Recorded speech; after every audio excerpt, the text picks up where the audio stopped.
আসসালামু আলাইকুম। আজকে আপনাদেরকে দেখিয়ে দেব বা জানিয়ে দেব আমাদের এই পেঁপে গাছগুলোতে আমরা কিভাবে মাটি দিই এবং এই মাটিগুলো কতদিন পর পর দিতে হবে এবং এই মাটি দেওয়ার উপকারিতা কি কি রয়েছে সমস্ত কিছু আপনাদেরকে জানিয়ে দেব বা দেখিয়ে দেব আজকে এই ভিডিওর মধ্যে। তাই যারা পেঁপে চাষ করতে চাচ্ছেন বা পেঁপে চাষ করছেন বা পেঁপে গাছের গোড়ায় মাটি দিতে চাচ্ছেন তাদের জন্য আজকের এই ভিডিওটি খুবই গুরুত্বপূর্ণ। আমি আমার পেঁপে গাছগুলোতে যেভাবে মাটি দিয়ে থাকি এভাবেই আমি আপনাদেরকে দেখিয়ে দেব এবং জানিয়ে দেব ইনশাল্লাহ। একটি পেঁপে গাছ থেকে ভালো ফলন পেতে হলে নিয়মিতভাবে পেঁপে গাছটিতে রাসায়নিক সার এবং জৈব সার প্রয়োগ করতে হবে এবং পেঁপে গাছকে সুস্থ সবল এবং রোগমুক্ত রাখতে হলে পেঁপে গাছে নিয়মিতভাবে কীটনাশক, মাকড়নাশক এবং ছত্রাকনাশক স্প্রে করতে হবে।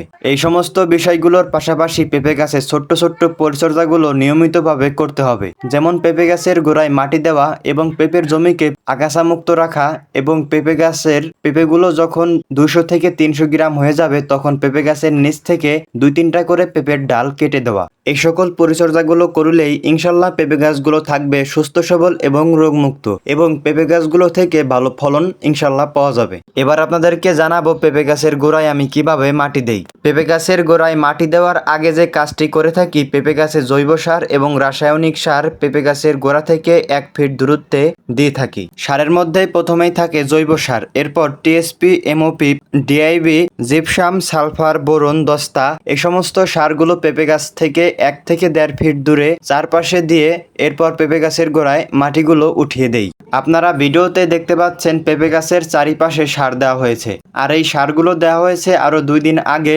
সারগুলো গলে গিয়েছে, এজন্যই সারগুলো তেমন ভালোভাবে দেখা যাচ্ছে না। আমার এই পেঁপে গাছগুলোতে রাসায়নিক সার প্রয়োগ করা হয় এবং পেঁপে গাছের গোড়ায় মাটি উঠিয়ে দেই 35 থেকে 40 দিন পর পর। আমার এই পেঁপে গাছের বয়স বর্তমান 7 মাস, আর এই 7 মাসে আমার এই পেঁপে গাছগুলোতে এ পর্যন্ত পেঁপে গাছের গোড়ায় এবং রাসায়নিক সার প্রয়োগ করা হয়েছে 5 বার। এখন অনেকেই বলতে পারেন পেঁপে গাছে সার কি মাটি দেওয়ার আগে দিতে হবে নাকি মাটি দেওয়ার পরে দিলেও হবে। এখন যেহেতু প্রতি সপ্তাহে বৃষ্টি হচ্ছে, এজন্য মাটি উঠানোর পরেও রাসায়নিক সারগুলো পেঁপে গাছে দিলে কোনো সমস্যা নেই, সারগুলো পেঁপে গাছে ভালোভাবে গ্রহণ করতে পারবে। এবার আপনাদেরকে জানাবো পেঁপে গাছের গোড়ায় মাটি দেওয়ার উপকারিতা কি কি রয়েছে। পেঁপে গাছের গোড়ায় মাটি দিলে যেটা হবে, পেঁপে গাছের গোড়াটা অনেক মোটা হবে, আর এখন যেহেতু পেঁপে গাছে ফুল ফল রয়েছে, পেঁপেগুলো যখন বড় হয়ে যাবে তখন পেঁপে গাছটি অনেক ভারী হয়ে যাবে। পেঁপে গাছের গোড়ায় মাটি দেওয়া থাকলে পেঁপে গাছটি হেলে পড়ে যাবে না বা কাত হয়ে পড়ে যাবে না। এখন যেহেতু প্রতি সপ্তাহে বৃষ্টি হচ্ছে,